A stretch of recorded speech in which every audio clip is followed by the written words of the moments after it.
Many congratulations. All right, can we have Nia Sharma please come up here on the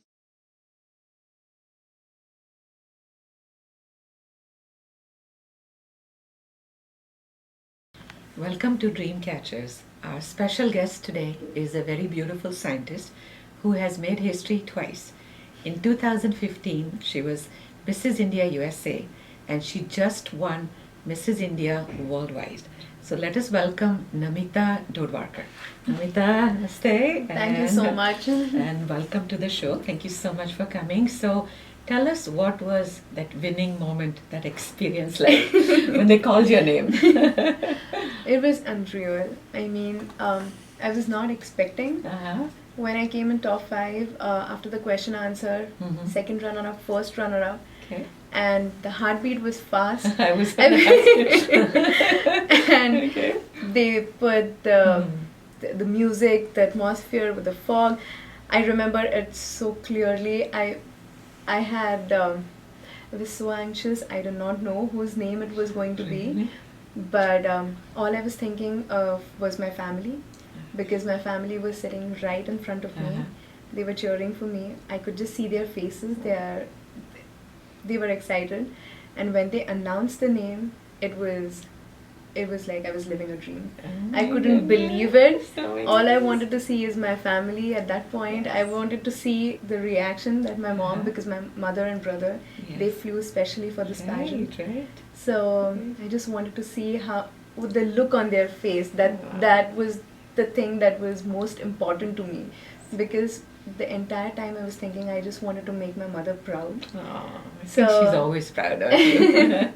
She's with us today. I'm so excited. Uh-huh. So that was one thing, and I was just thinking about my father, and I was just thinking that I was sure he was with me, and yeah, that it was an unreal moment for me. It was like living a dream. I couldn't believe it. And you lost your dad when you were only in third grade, right? Third grade, yes. Yeah. And you have a wonderful mother. Thank you. So, how do you prepare for a pageant of this magnitude? Right. So actually, I got an invitation to represent USA around 1.5 months back, Okay. but I did not actually get the registrations form yet. Okay. And that was just 2 weeks before the pageant that I actually got the forms. Okay. And so I had just 2 weeks to prepare, but the preparation was very serious, starting from clothes till Uh-huh. preparing for introduction, Uh-huh. to getting all the jewelry, preparing for the question answers. Mhm. It was a lot of preparation. Okay. And you have different rounds, right? Yes. Right. So we had the first round was evening gown round. Uh-huh. So obviously you need an evening gown Okay. for And that. Who designed your evening gown? I got it from Glitterati in Danvers. Yes, That yes. they are so good. They are really Right good. close to my house. Okay. So they are really good. Uh-huh. And I got my ethnic dress. Actually, Ruchita Dugli. Yes. So she's a local designer, and she's come from India. She is fabulous. Yes, I saw She your is, gown. yeah, Yes, she yeah. is so talented. Uh-huh. I mean, she helped me a lot Okay. with my ethnic dress, with my Okay. final round dress, and Uh-huh. even the night before. So she gave me the ethnic dress with the jewelry. Okay. And you won Mrs. Catwalk too. Yes. Right. So how did you practice for that? Actually, we had the best trainers for the worldwide competition. So they had Alicia Raut, who is a ramp walk trainer for India. So she trains contestants. She trains Miss India, who go for a world or universe pageants. So she trains them, and we were trained with her for 3 days. We had Sandeep Soparkar, who is ace dancer, choreographer. So we were trained by the best there. And I've also done pageants in India, so I've had trainings there and here. I've had trainings here. So I think everything put together with so many teachers, I had to get something. So you said you've done pageants in India. So what age did you get started with pageants?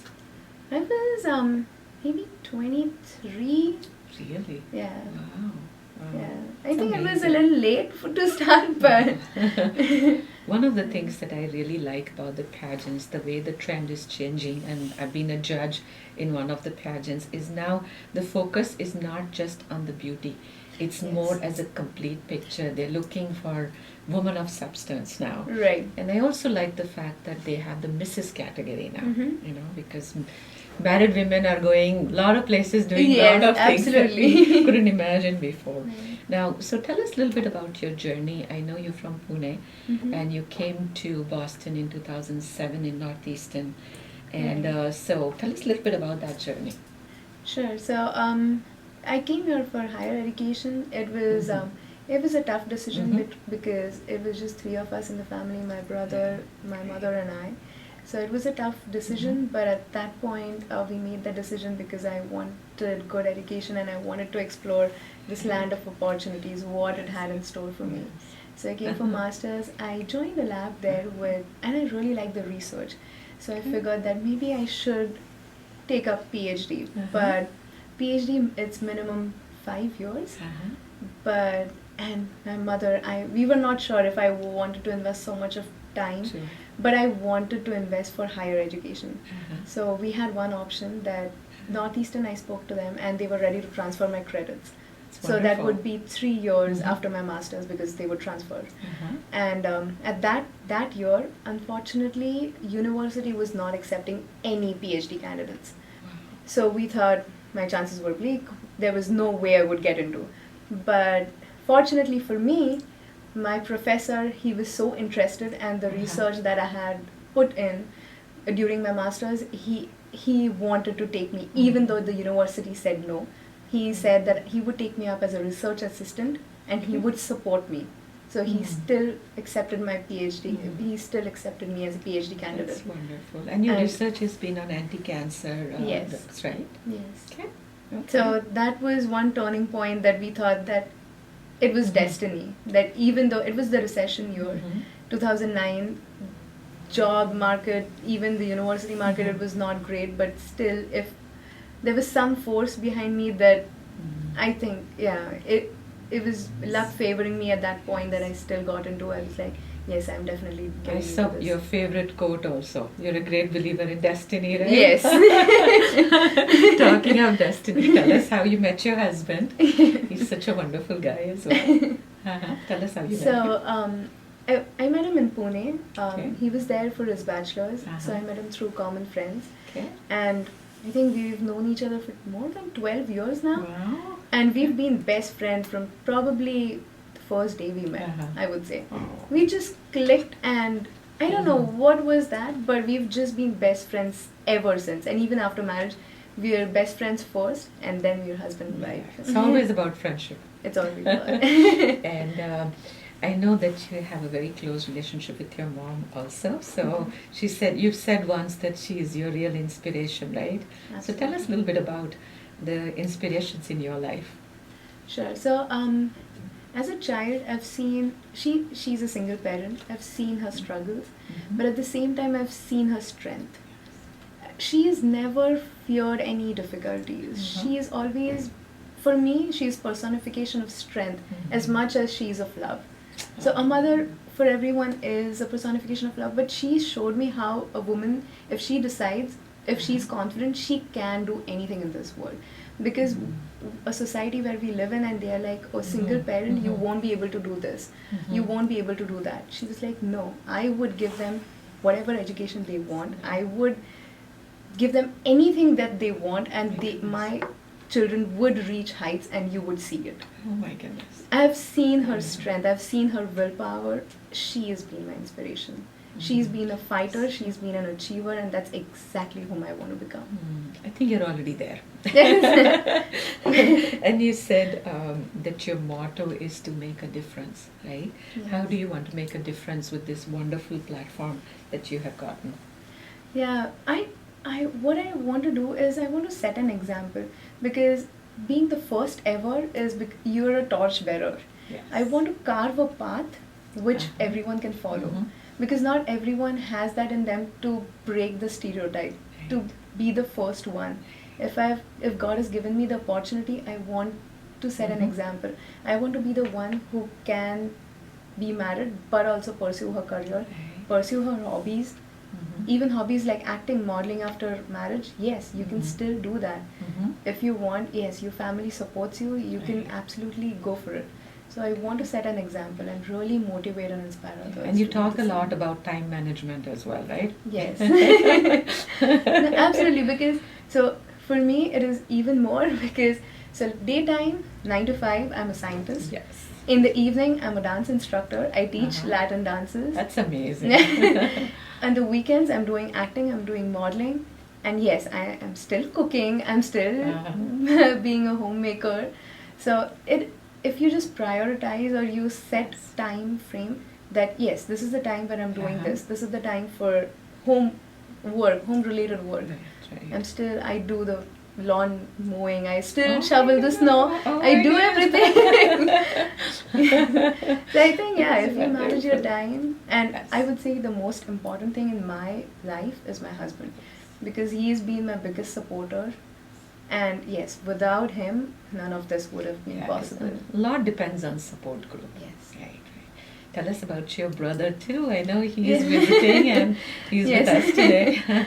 No, that is very exciting. So I think in a way, after my father, he took up a small role of being a father to me. Oh. He's always given me that security. Uh-huh. He's always being a little more protective. I know brothers are protective, but for him, he had even more role, because now I do not He was the have man of the house. exactly. Right, And right. at a very tender age, he had to quickly mature. He had to take up responsibilities very quickly, because now there were 2 women in the house, and he had to do everything. So he's been supportive. That's wonderful. And yeah, he flew all the way from India just for the pageant, just to support me, just to be by my And side. that made all the And difference, right? To see their absolutely. faces when you won. Absolutely. And the one sentence that he said is, before he was coming here, I said that, you know what, I don't know what the result would be. You're coming all the way. He's like, I do not care if you win or no. I just want to be with you. Because he's like, if something, I would just regret it for my life, that I wasn't there for the most important event of your life. So yeah, that was very touching for me. Yeah, and this is what memories are made of, Absolutely. right? Yes. So as a community, we are very proud of you. Thank you And so I much. feel very fortunate to have seen your journey right from the Yes. beginning. And tell me, do you have any dreams for future? What are your special dreams? I know you have dreams. What are your dreams for future? So I've been doing a little acting and modeling locally in Boston, and I So think Bollywood, Hollywood dreams? yeah, I think yes. I've been trying to. So right now I've been doing TV commercials and print Okay. modeling. Okay. I've done for Draper Engineering, for CVS, for Santander Yes. Bank, Uh-huh. and the future somewhere I do see the big screen. Wonderful. Yes. And we hope somebody is watching today. And I think I'm fortunate, because that's just not my dream, but it is my husband's dream as well. So he said that he would support me to the fullest, and even if that means in another country, if that means India for Bollywood, or if it is here for Hollywood, we are together in it. Wow, that's wonderful. We wish you all the best. Thank and you so thank you much. so much for coming. Thank you so Thank much. you.